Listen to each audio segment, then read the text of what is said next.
Gracias por continuar con nosotros. Vamos ya al espacio de la entrevista de Hechos AM. Esta mañana vamos a hablar de un tema que ya está en manos de la Asamblea Legislativa. Nos referimos al Presupuesto General de la Nación 2019, que fue presentado por el señor Ministro de Hacienda el 28 de septiembre de este 2018. Pero pongamos algunos elementos en contexto sobre lo que se ha dicho sobre este plan de gastos del gobierno para el próximo año. El ministro de Hacienda, Nelson Fuentes, presentó en la Asamblea Legislativa el proyecto de ley del Presupuesto General de la Nación 2019. La cifra aumentó en 1.266.2 millones de dólares a lo aprobado para el ejercicio fiscal de 2018, es decir, 6.733.2 millones de dólares. Hacienda informó que el mayor incremento se utilizará en gastos de funcionamiento y pago de la deuda pública que se vence el próximo año. Cabe destacar que el servicio de la deuda se ve incrementado principalmente por el vencimiento de los 800 millones de eurobonos, por lo que para honrar el pago de dicha obligación es necesario que esta Asamblea Legislativa autorice de manera oportuna una emisión de títulos, valores para cumplir con dicho compromiso. Recordemos que el presupuesto para 2017 fue de 4.957.8 millones de dólares. Para este año 2018 el monto subió a 5.520.5 millones de dólares. Ante esto, el presidente de la Asociación Nacional de la Empresa Privada, Luis Cardenal, lamentó que nuevamente se esté presentando un presupuesto desfinanciado y sin incrementos sustanciales en áreas que a su juicio son clave, como la salud, la educación y la seguridad. Por su parte, el secretario de Comunicaciones de la Presidencia, Roberto Lorenzana, asegura que algunos diputados del Partido Arena están considerando aprobar el presupuesto general de la Nación hasta después de las elecciones presidenciales. Además, Lorenzana comentó que de no aprobarse en el plazo establecido, los proyectos de inversión podrían verse en riesgo, así como otro tipo de inversiones que están en consideración. Sobre el presupuesto general de la Nación y otros temas relacionados a las finanzas públicas, conversaremos esta mañana en la entrevista de Hechos AM. ¡Comenzamos! Así es, esta mañana de lunes 8 de octubre, una mañana lluviosa en todo el territorio nacional, le damos los buenos días al señor Ministro de Hacienda, Nelson Fuentes, quien amablemente ha aceptado nuestra invitación para hablar sobre algunos puntos que tienen que ver con el presupuesto y otros temas como ya les anunciábamos. Ministro, buenos días, un gusto que esté con nosotros. Buenos días, Manuel, buenos días a todas las personas que nos acompañan esta mañana. Aquí estamos a sus órdenes tratando de explicar la situación del presupuesto, cómo está el próximo año. Y también quisiéramos aprovechar para dar un mensaje de apoyo a todas las personas que han salido afectadas con esta tormenta que nos ha dado el fin de semana. Exactamente. Ministro, comencemos hablando sobre esta situación. Ustedes presentaron el presupuesto el viernes 28 de septiembre. Las primeras reacciones que se dan de algunos de los diputados, obviamente de la oposición, son críticas al plan de gastos. Algunos decían, miren, vamos a revisar con lupa cada una de las cifras que viene contenida en el presupuesto y vamos a quitar la grasa, le vamos a hacer una liposucción al presupuesto en algunas áreas que consideramos que pueden venir, digamos, mal distribuidas. Ellos decían, este es uno de los presupuestos que trae una emisión de deuda de las más altas que ha tenido en la historia de El Salvador y por eso es necesario que se revise dato a dato. ¿Cuál es su reacción, ministro, ante estas primeras declaraciones que dan los legisladores antes de incluso de entrar de lleno al estudio del presupuesto general de la Nación 2019? Bueno, Manuel, yo creo en primer lugar que me parece correcto que los diputados se den el trabajo de revisar de forma específica y detallada el presupuesto, cosa que no sé si se ha logrado hacer todos los años. Pienso que en aquellos años en los cuales la votación ha sido por mayoría simple, no ha habido una revisión exhaustiva y ahora que se necesita financiamiento como fue el año 2018, hubo un esfuerzo por parte de los partidos políticos de meterse de lleno a estudiar el presupuesto. Yo creo que es bueno que se analice, que haya diputados y diputadas que quieran realmente hacer un análisis serio del esfuerzo presupuestario. Y sobre el tema del endeudamiento, yo creo que aquí hay una diferencia también, es decir, es un tema también de transparencia. en los años en que ha habido vencimiento de deuda pública, y el próximo año que se vencen 800 millones, lo que se hacía era llevar un presupuesto sin el vencimiento de la deuda pública y se incorporaba después. Entonces yo creo que la Constitución nos mandata a incorporar todos los gastos hasta donde sea posible con los objetivos de gobierno e incorporar todos los ingresos. Entonces parte de esos compromisos de gastos firmes, exigibles por los mercados internacionales, son esos 800 millones que se incorporan y ese es el crecimiento.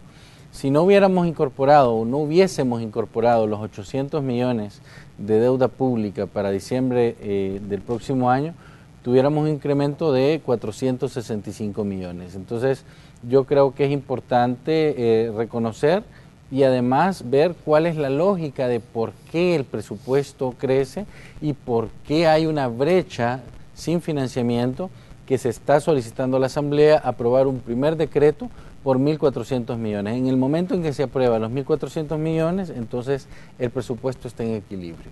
Y ese me parece que es un mensaje importante para las distintas instituciones que analizan el presupuesto. Es exactamente igual a lo que se hizo este año, solo que hay una pérdida de ingresos y hay incrementos de gastos ineludibles como el sistema de pensiones. Ministro, ya nosotros sabemos que, bueno, usted es ministro desde hace corto tiempo, pero sabemos que tiene ya mucha experiencia trabajando en este tema, en temas fiscales, y que sabemos que tiene ya también una trayectoria dentro del mismo Ministerio de Hacienda. Ustedes presentan el presupuesto 2019 en un contexto, digamos, un tanto difícil, porque estamos a las puertas de una elección presidencial, hay mucha susceptibilidad a nivel político, hay mucha, digamos, expectativa en cuanto a las cifras, y ya incluso hay unas voces advirtiendo de que el presupuesto se podría entrampar y ya esto se podría, digamos, ser producto de este mismo manejo político que se pueden hacer de algunas situaciones. Como ministro de Hacienda, como encargado de ver el tema de las finanzas, ¿qué consecuencias puede traer un entrampamiento del presupuesto 2019 en la Asamblea Legislativa? Bueno, yo creo en primer lugar que es importante que la ciudadanía sepa que todos los partidos políticos estamos dispuestos a analizar. Y este ministro de Hacienda se va a sentar con los partidos políticos a analizar el presupuesto y sobre esa base esperar a que esto se apruebe después de diciembre, es decir, en enero del próximo año, no sería responsable para ningún partido político. El contexto de las elecciones es un contexto en el cual ahí está el presupuesto de las elecciones. Si queremos elecciones el próximo año, ahí está el presupuesto. Si queremos que se contribuya a los programas de inversión, ahí está el presupuesto. Si queremos que se contribuya a cumplir la ley, que muchos partidos políticos han hablado, por ejemplo, del escalafón de salud. Sí. Si queremos cumplir el escalafón de salud, hay que ponernos de acuerdo y hay que estudiar el presupuesto y hay que tratar de que esto se cumpla en los 3 meses que tenemos de vigencia antes de que comience el próximo año. De lo contrario, ¿qué puede pasar? Vamos a tener que funcionar con el presupuesto 2018, y ese presupuesto 2018 no tiene algunas incorporaciones de ley que deben cumplirse a partir del 1 de enero. Y eso puede afectar, digamos, yo no quisiera hablar de que va a afectar electoralmente para el momento de las elecciones, no, va a afectar el dinamismo de la economía, el dinamismo del sector público, y sobre esa base hay que analizar la importancia que pueda tener que se apruebe este presupuesto con tiempo. ¿Qué tan determinantes son, digamos, la inversión que se va a hacer en infraestructura? Porque uno de los grandes componentes del presupuesto es porque de hecho se hablaba de un proyecto para hacer, la presa hidroeléctrica El Chaparral viene incluido en este presupuesto, el bypass de San Miguel, la ampliación de calles, una contrapartida del componente del proyecto de infraestructura logística. Son todos elementos que vienen que vienen comprendidos en el presupuesto. ¿Qué puede pasar, digamos, con estos proyectos si en determinado momento hay un atraso en la Asamblea, producto de los mismos vaivenes de la política? Bueno, ciertamente nosotros hemos hecho una propuesta de 3.7% del PIB, en el cual el programa de inversión total son 1.009 millones, que involucra una cantidad de proyectos en diversos temas, ¿no? Seguridad, energía, agua, salud, educación, programas de desarrollo de la mujer. Creo yo que hay varios temas importantes, hay el sistema de medio ambiente, que debemos reconocer que hay que desarrollarlos. Y lo he dicho en otros medios, el proceso electoral, las elecciones para febrero y si hay segunda vuelta en marzo, las elecciones no deben entorpecer la inversión pública en El Salvador y mucho menos entorpecer la inversión privada. Es decir, no le echemos la culpa al presupuesto y no lo pongamos en medio para que no haya ejecución de la inversión. Este año ha sido muy bueno. Llevamos 43% de inversión pública más que el año pasado. El año pasado a esta fecha llevamos ejecutados 300 millones y ahora llevamos más o menos 420 y tenemos una programación de llegar a 770 millones a fin de año. Esto también ayuda al crecimiento económico. Si nosotros queremos crecimiento económico, hay que seguir haciendo estos esfuerzos. Y el otro año, si tenemos una oportunidad de 1.000 millones para hacer inversión pública, hay que desarrollarlo y no pongamos a las elecciones de por medio. Ministro, ¿se puede hacer una aprobación de la parte ordinaria del presupuesto y una aprobación separada del tema de la deuda? Porque ya conociendo cómo ocurren las cosas en la Asamblea Legislativa, seguramente van a surgir propuestas diciendo, miren, queremos analizar bien el tema de la deuda y por eso proponemos que hagamos un estudio más exhaustivo y que revisemos bien estas cifras del tema de la deuda y aprobemos primero la parte, digamos, que corresponde al funcionamiento del Estado y luego la parte de la emisión de deuda. ¿Se puede hacer eso? Porque estas propuestas de pronto surgen en la Comisión de Hacienda, ¿no? Bueno, realmente en ese orden, Manuel, no se puede aprobar, para decirlo de esa forma. Lo que se puede aprobar es, hay un financiamiento de 1.400 millones, hay un decreto de 1.400 millones y un decreto de presupuesto 2019. Si se quiere analizar el presupuesto detalladamente y darnos de aquí hasta el último día de diciembre para analizar el presupuesto y darle certeza a los inversionistas internacionales de que se va a pagar su deuda, entonces se pudiera estar aprobando los 800 millones de la deuda y se quedan 607 millones sin aprobar del presupuesto, del financiamiento del presupuesto. Igual es mayoría calificada, no se va a aprobar por 43 votos, no va a tener, como le decían, aritmética legislativa, es decir, hay que aprobarlo de consenso, busquemos discutir el presupuesto y hagámoslo con tiempo. Yo creo que eso sí se puede hacer, es decir, démosle certeza al inversionista internacional con los 800 millones, hay un decreto aparte solo de eso que yo presenté en el mes de abril, donde estábamos solicitando los 2.500 millones, estábamos solicitando los 800 millones de letes, los 800 millones del bono del otro año y en total, digamos, hasta 2.500 de deuda hasta el 2024. Eso lo hubiéramos aprobado con tiempo, el mercado internacional nos estaba esperando y ahora la ventana se cierra y hay que procurar de que no crezca más la tasa de interés. Ahora hay que rescatar que la tasa de interés no crezca. Entonces yo creo que eso ahí está, disponible, pero hay que sentarse, hay que platicar y encontremos las mejores fórmulas para poder alcanzar un consenso por el presupuesto 2019. Tiempo hay, creo yo que los demás temas de agenda política que hay al interior de la Asamblea no deben perjudicar la negociación del presupuesto. Pero ¿qué tan ávidos están los inversionistas extranjeros para comprar deuda de El Salvador en este caso? Están muy ávidos, para retomar tu palabra.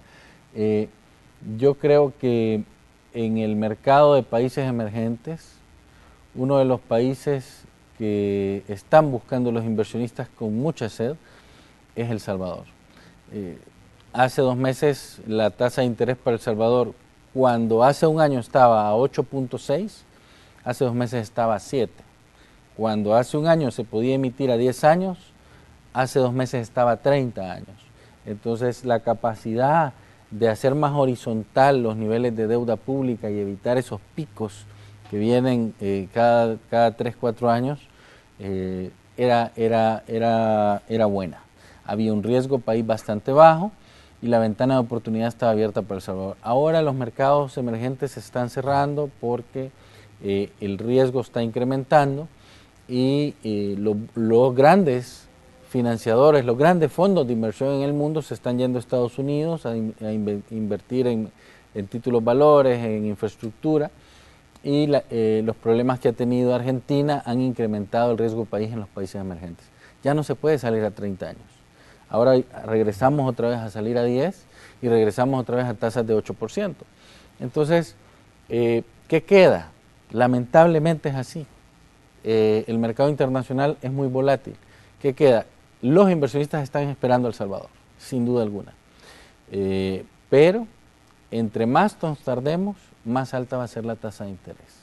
Entonces, eso sí preocupa, porque aquello que queríamos corregir, de que la tendencia de las tasas de interés en un promedio de 10 años va a aumentar de 3% del PIB a 5% del PIB, le va a quitar una cantidad de recursos al Estado, porque vamos a tener que financiar el pago de intereses y amortización de deuda, y vamos a tener que restringir en el futuro las carteras de Estado si no actuamos con rapidez y efectividad. Ya no lo hicimos, porque en la Asamblea no se aprobó, pero ahora nos queda rescatar.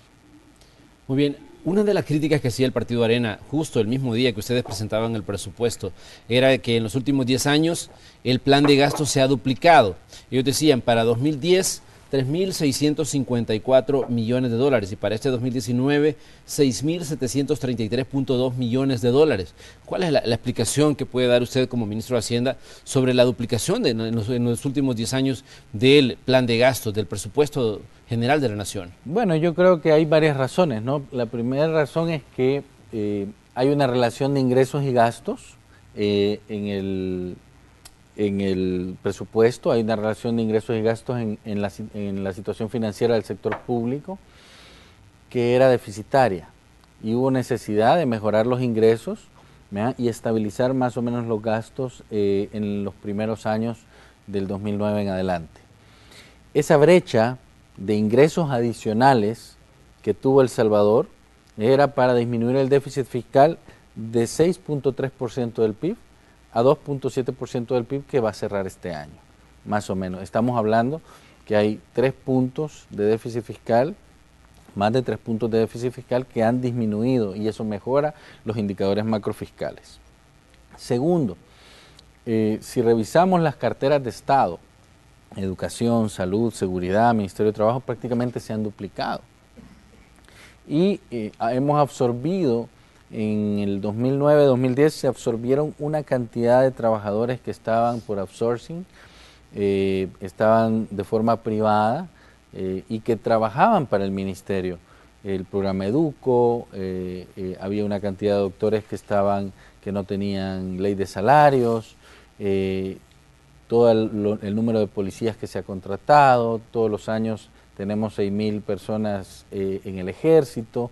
Entonces, yo creo que hay ciertas explicaciones que dan esos resultados. Y además, un enfoque adicional, el tercero, que estas administraciones han desarrollado un enfoque de desarrollo social y para eso existe un programa o una lista de programas sociales que han incrementado, digamos, los gastos con un enfoque dinámico, es decir, hay una cantidad de programas, tanto para el apoyo a la vejez, para los niños, el programa de leche, el programa de alimentación, que para el próximo año está calculado en 257 millones y este año está en 252. Entonces, esos factores son los que han determinado el crecimiento del presupuesto y adicionalmente, como lo dijimos hace un par de años, se viene el tema de la deuda pública. Es decir, el tema de pensiones se acabó, estamos en una tendencia estable de la deuda, pero ahora toca pagar, y toca pagar todavía lo viejo. ¿Qué son esos 800 millones? Los 800 millones que hay que pagar el otro año fue fruto de una emisión que se hizo en el año 2009, y esa emisión del año 2009 fue fruto de una emisión del año 2004, y en el 2004 se pagó pensiones, se pagó letes y se pagó programas sociales. Entonces, esta es una deuda vieja que hay que cumplir. ¿verdad? Y que yo no espero que haya una discusión político-partidaria por esto.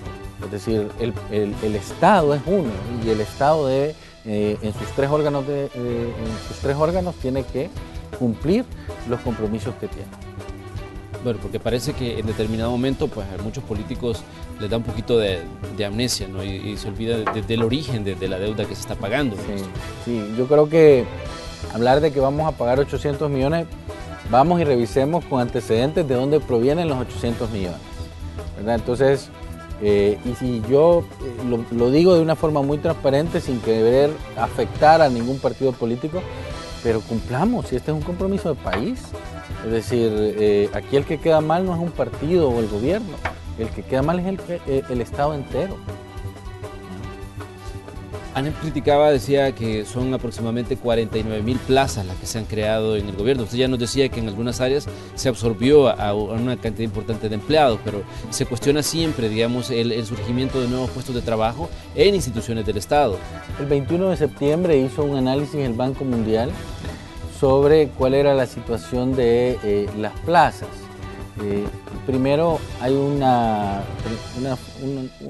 el primer apartado es un análisis comparativo de 24 países, incluyendo las islas más chiquitas, ¿verdad? En América Latina, y ahí se reconoce que El Salvador es el sexto o séptimo país que menos gasta en América Latina. Pero adicionalmente hace un análisis sobre la relación entre el trabajo del sector público y el trabajo del sector privado. Y el trabajo del sector público en Costa Rica es 56% más alto que el sector privado. En Honduras es 54% más alto que el sector privado. Y en El Salvador es 55% más alto que el sector privado. O sea, estamos entre Costa Rica y Honduras. Entonces, cuando uno ve la relatividad de los salarios del sector público, entonces nos vemos que estamos en medio de dos países de Centroamérica que son interesantes. Ahora bien, ¿a dónde se han incrementado estos salarios según el estudio del Banco Mundial? Principalmente es en salud, educación, seguridad y trabajo y previsión social. En esos 4 rubros es que ha habido el mayor incremento de salarios en los últimos años. Muy bien, vamos a hacer una pequeña pausa comercial. Les invitamos a ustedes que continúen con nosotros. Conversamos esta mañana con el señor ministro de Hacienda, Nelson Fuentes. Regresamos enseguida.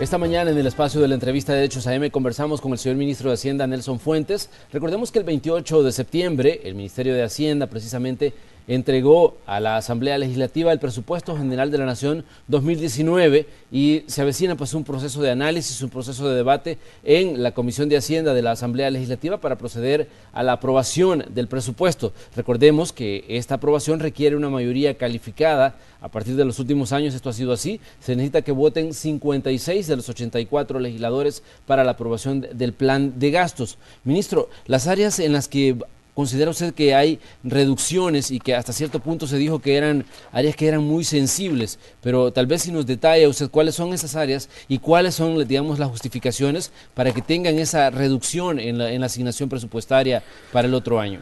Bueno, realmente no ha habido en todas las carteras una disminución fuerte. Solo hay 2 carteras que disminuyen. La primera cartera es Casa Presidencial, que disminuye más o menos 20 millones porque se separa, digamos, el Ministerio, la Secretaría de Cultura pasa a ser Ministerio de Cultura y esos recursos que estaban en Casa Presidencial pasan al ramo de Cultura, ¿verdad? Y el segundo aspecto es el Ministerio de Agricultura, que había un fideicomiso de 10 millones, fideicomiso del café, que se reduce para el año 2019, pero vuelve a incrementar en 4.5 millones para semillas y 1.5 millones para funcionamiento. Entonces, en el global, gastos de funcionamiento se reducen 4 millones. De ahí el resto de instituciones prácticamente están creciendo. Las instituciones de seguridad, fiscalía, defensa permanecen estables. Esas no crecen porque tiene una consideración y es que para eso está la contribución especial a la seguridad ciudadana y tener doble presupuesto para estas carteras también creo yo que reduce el espacio fiscal que puede existir para los programas de desarrollo económico y social. Ministro, ¿en algún momento se consideró importante la focalización del tema de los subsidios? De hecho, fue un tema en el que su antecesor pues, se habló mucho del tema subsidios y la necesidad de focalizarlos, pero luego vemos que hay un pequeño retroceso luego de lo que pasó en marzo de este año. Pero la pregunta para usted, ¿es necesario retomar la focalización del tema subsidios? Yo creo que es importante aclarar que no es un retroceso, sino efectivamente se ha hecho un estudio, llevamos 3 meses estudiando el tema con el Ministerio de Economía, también con el Centro Nacional de Energía, el Consejo Nacional de Energía, en el cual hemos visto todos los aspectos y se han analizado de forma escalonada, no solo dividir, digamos, de 0 a 99 o de 0 a 100 kilowatts, no, sino que hemos logrado distinguir 5, 6, 7 segmentos de población al interior de ese grupo y sobre esa base es que se ha determinado el análisis de los subsidios. Hemos logrado desglosar, desmembrar el interior de ese segmento de población y hemos visto a dónde es que se requiere más el subsidio y dentro de ese segmento de 0 a 100 lo que se busca es dar subsidio a aquel segmento que está entre los 50 kilowatts y los 80-90 kilowatts, que es el que más necesita el recurso. Entonces, al interior del segmento hemos focalizado y eso nos genera también algunos incrementos para poder, digamos, dar un nivel de subsidio igualitario, equitativo a todo el grupo. Ahora bien, cuando hablamos del tema gastos, hablamos también del pago de beneficios a muchos trabajadores. El tema de salud todos los años se ha convertido en un punto de debate. Me acuerdo que Carlos Cáceres dijo en algún momento en una conferencia de prensa en la que usted también estaba pues acompañándole que ese beneficio que se daba a los trabajadores de salud era ya incosteable por el que no tenía un techo, no tenía un límite para, digamos, para que un empleado hubiera incrementado su salario cada año.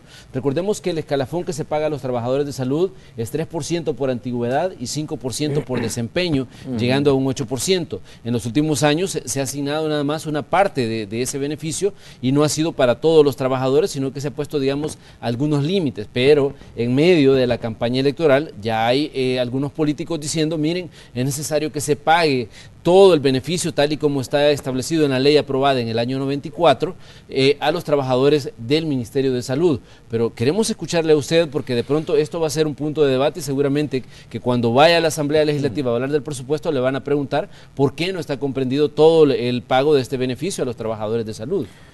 Bueno, Manuel, este tema tiene dos visiones, ¿no? La primera visión es que yo pienso que la próxima administración pública tendrá que hacer un esfuerzo muy grande por desarrollar una política salarial para todo el sector público, de tal forma que elimine todas las inequidades que tiene al interior de todas las carteras. ¿Por qué? Porque justamente tú has mencionado un tema que es el Ministerio de Salud tiene un incremento del 8%, después viene el incremento del Ministerio de Educación, después viene el incremento de obras públicas, de las instituciones autónomas.